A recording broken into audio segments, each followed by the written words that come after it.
নমস্কার বন্ধুরা, সামনে আসতে চলেছে আষাঢ় মাস। আর আষাঢ় মাসের অমাবস্যা তিথি নিয়ে আমাদের আজকের ভিডিওতে আমরা জেনে নেব আষাঢ় মাসের অমাবস্যা তিথি কবে পড়েছে, অমাবস্যা তিথি কখন শুরু হচ্ছে, কখন শেষ হচ্ছে একদম পঞ্জিকা অনুসারে। এছাড়াও অমাবস্যার ব্রত উপবাস এবং নিশি পালন কবে রয়েছে, অমাবস্যায় যেহেতু মা কালীর পুজো করা হয়, কালী পুজোর শুভ সময় কি থাকছে, অমৃত যোগ মাহেন্দ্র যোগের শুভ সময়সূচি, এছাড়াও অমাবস্যা তিথিতে গঙ্গা স্নান দানের শুভ সময় কি রয়েছে। আর এই আষাঢ় মাসের অমাবস্যা তিথির ঠিক একদিন পরেই রয়েছে রথযাত্রা। তাই এই অমাবস্যা তিথি আপনারা কিভাবে পালন করবেন, কি করবেন না, কি খাবেন, কি নিষেধ রয়েছে, সমস্তটাই থাকছে আজকের ভিডিওতে। তার সাথেই জেনে নেব এই আষাঢ় অমাবস্যা তিথিতে আপনারা বাড়িতে মা কালীর পুজো করবেন কিভাবে। তো চলুন বন্ধুরা, আর দেরি না করে ভিডিওটি শুরু করা যাক। যদি আমার চ্যানেলে নতুন হয়ে থাকেন অবশ্যই চ্যানেলটি সাবস্ক্রাইব করে এবং ভিডিওতে একটি লাইক করে শেষ পর্যন্ত সাথে থাকবেন। আশা করি ভিডিওটি আপনাদের জন্য খুবই হেল্পফুল হবে। ভিডিওটির মূল পর্বে যাওয়ার আগে মা কালীর যারা ভক্ত রয়েছেন অবশ্যই কমেন্ট বক্সে লিখুন জয় মা কালী। অমাবস্যা মানেই যে সব কিছু খারাপ, এই ধারণা সম্পূর্ণ ভুল। পূর্ণিমার মতোই অমাবস্যার সঙ্গেও কিছু আধ্যাত্মিক গুণের সম্পর্ক রয়েছে। কোনো অমাবস্যা তিথিতে মা কালীকে বিশেষ একটি রূপে পুজো করা হয়, সেরকমই এই অমাবস্যা তিথিতেও কিন্তু মা কালীর পুজো হয়। এই অমাবস্যা তিথিতে মা কালীকে সন্তুষ্ট করার জন্য আপনারা বাড়িতে অথবা যে কোনো কালী মন্দিরে মা কালীকে জবা ফুলের মালা নিবেদন করুন, অপরাজিতার মালাও নিবেদন করতে পারেন। এছাড়াও তার সাথে 5 রকমের মিষ্টি, 5 রকম ফল প্রসাদ আর নিজের হাতে রান্না করা যে কোনো ভোগ দিতে পারেন, তাতে মা অত্যন্ত সন্তুষ্ট হবেন। এছাড়াও এই অমাবস্যার দিনে আপনাদেরকে কিন্তু উপবাস রেখে পুজো করতে হবে, তবে নির্জলা উপবাস রাখার দরকার নেই, বদলে ধান থেকে তৈরি যে কোনো খাবার খাওয়া থেকে বিরত থাকলেই হবে। এই দিন গরিব দুঃখীদের আপনারা সাধ্যমতো দান করতে পারলে খুব ভালো ফল পাওয়া যাবে। অমাবস্যার দিন নিরামিষ আহার অবশ্যই গ্রহণ করতে হবে, এতেও সুফল মিলবে। এই তিথিতে সকাল সকাল ঘুম থেকে উঠে গঙ্গা স্নান করতে পারলে ভালো, তবে যদি স্নান করা সম্ভব না হয় গঙ্গায় গিয়ে, তাহলে স্নানের জলে কিছুটা গঙ্গা জল মিশিয়ে অথবা স্নান করার পর মাথায় কিছুটা গঙ্গা জল ছড়িয়ে নিলেও হবে। স্নানের সময় সূর্যদেবকে মনের ইচ্ছা জানাতে কিন্তু ভুলবেন না। তো চলুন বন্ধুরা, পুজো পদ্ধতি আমরা পরে জানছি, তার আগে জেনে নেওয়া যাক যে আষাঢ় মাসের অমাবস্যা তিথি কবে পড়েছে। 28শে আষাঢ় 13ই জুলাই সোমবার।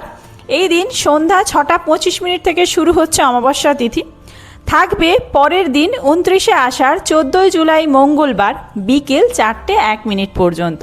এই পরিস্থিতিতে উদয় তিথি অনুযায়ী অমাবস্যার ব্রত উপবাস রয়েছে 29শে আষাঢ় 14ই জুলাই মঙ্গলবার দিন, আর অমাবস্যার নিশি পালন রয়েছে 28শে আষাঢ় 13ই জুলাই সোমবার। অমাবস্যার নিশি পালন যেই দিনে রয়েছে সেই দিনেই কিন্তু রাত্রে মা কালীর পুজো করা ভালো।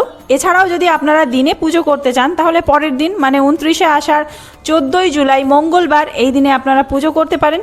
এই দিন অমৃত যোগ থাকছে সকাল 7টা 45 মিনিটের মধ্যে, এর পরবর্তীতে সকাল 9টা 29 মিনিট থেকে শুরু করে সকাল 12টা 9 মিনিটের মধ্যে, তারপর দুপুর 3টে 42 মিনিট থেকে শুরু করে বিকেল 4টে 35 মিনিটের মধ্যে, এরপরে রাত্রি 7টা 4 মিনিটের মধ্যে, তার পরবর্তীতে রাত্রি 12টা 4 মিনিট থেকে শুরু করে মধ্যরাত্রি 2টো 55 মিনিটের মধ্যে। মাহেন্দ্র যোগ থাকছে 2টো 49 মিনিট থেকে শুরু করে 3টে 42 মিনিটের মধ্যে, আবার 4টে 35 মিনিট থেকে শুরু করে 5টা 28 মিনিটের মধ্যে, এর পরবর্তীতে রাত্রি 8টা 30 মিনিট থেকে শুরু করে রাত্রি 9টা 55 মিনিটের মধ্যে। তো এই সমস্ত সময়গুলির মধ্যে সকাল 9টা 29 থেকে শুরু করে সকাল 12টা 9 মিনিট এই সময়টার মধ্যে আপনারা সকালে পুজো করতে পারেন 29শে আষাঢ় 14ই জুলাই মঙ্গলবার দিন। এই অমাবস্যা তিথিতে স্নানের শুভ সময় থাকছে, সূর্যোদয় হচ্ছে ভোর 5টা 4 মিনিটে, এই সময় থেকে শুরু করে সকাল 6টা 45 মিনিটের মধ্যে আপনারা গঙ্গা স্নান করে নেবেন। এর ঠিক পরের দিনেই দেখুন প্রতিপদ রয়েছে, আর তার পরের দিনেই দ্বিতীয়া তিথি, আর এই দ্বিতীয়া তিথিতেই রথ দ্বিতীয়া বা রথযাত্রা উৎসব পালিত হয়। 31শে আষাঢ় 16ই জুলাই বৃহস্পতিবার এই দিনেই কিন্তু শ্রী শ্রী জগন্নাথ দেবের রথযাত্রা উৎসব রয়েছে। অমাবস্যা তিথিতে অবশ্যই বাড়িতে প্রত্যেকে মা কালীর পুজো করুন। মা কালীর পুজোর জন্য জবা ফুল, বেলপাতা আর অপরাজিতা ফুল এই সমস্ত উপকরণগুলি লাগছে ফুল হিসেবে। আর ফলের মধ্যে আপনারা যে কোনো মরশুমি ফল দিতে পারেন 5 রকম বা 3 রকমের বিজোড় সংখ্যায়। এছাড়াও আপনারা ভোগ প্রসাদ রান্না করে দিতে পারেন, আমি প্রথমেই বলেছি। এর পরবর্তীতে আপনারা সমস্ত নৈবেদ্য সাজিয়ে নিয়ে বসবেন, মা কালীর উদ্দেশ্যে ফুল আর বেলপাতা অর্পণ করবেন। ওং ক্রিং কল্লই নমঃ এই মন্ত্র উচ্চারণ করে আপনারা ঘটে এবং মা কালীর চরণে ফুল আর বেলপাতা অর্পণ করবেন। সমস্ত নৈবেদ্য মাকে গ্রহণ করার জন্য আর্জি জানাবেন এবং ধূপ আর দীপ দেখিয়ে আরতি করবেন। আপনারা কিন্তু ঝাঁঝ কাঁসর ঘণ্টা সব কিছুই বাজাতে পারেন মা কালীর পুজোয়, আর ধুনো দেখাবেন। অমাবস্যা পূর্ণিমা তিথিতে আপনারা সকাল সন্ধে 2 বেলায় বাড়িতে ধুনো দেখাবেন, বাড়ির প্রত্যেক জায়গায়। এছাড়াও সব শেষে পুজো শেষ হয়ে গেলে আপনারা নিজের মনস্কামনা জানাবেন এবং গৃহের মঙ্গল কামনা করবেন।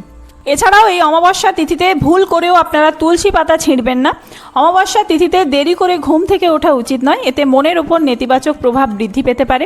এছাড়াও এই দিনে বাড়ির কোনো বয়োজ্যেষ্ঠদের সাথে কটু কথা বলবেন না বা কোনো খারাপ ব্যবহার করবেন না। নখ চুল দাড়ি কাটা উচিত নয়, কোনো রকম ক্ষৌরকর্ম করবেন না। বিবাহিত মহিলারা এই অমাবস্যা তিথিতে মাথায় শ্যাম্পু সাবান না করাই ভালো। তো বন্ধুরা, আজকের ভিডিওটি এই পর্যন্তই। খুব তাড়াতাড়ি নতুন কোনো ভিডিও নিয়ে আসছি, সেই সমস্ত ভিডিও দেখার জন্য অবশ্যই চ্যানেলটি সাবস্ক্রাইব করে সাথে থাকবেন। আর এই ভিডিওটি যদি হেল্পফুল হয়ে থাকে বন্ধুদের মধ্যে অনেক অনেক বেশি শেয়ার করবেন। ধন্যবাদ।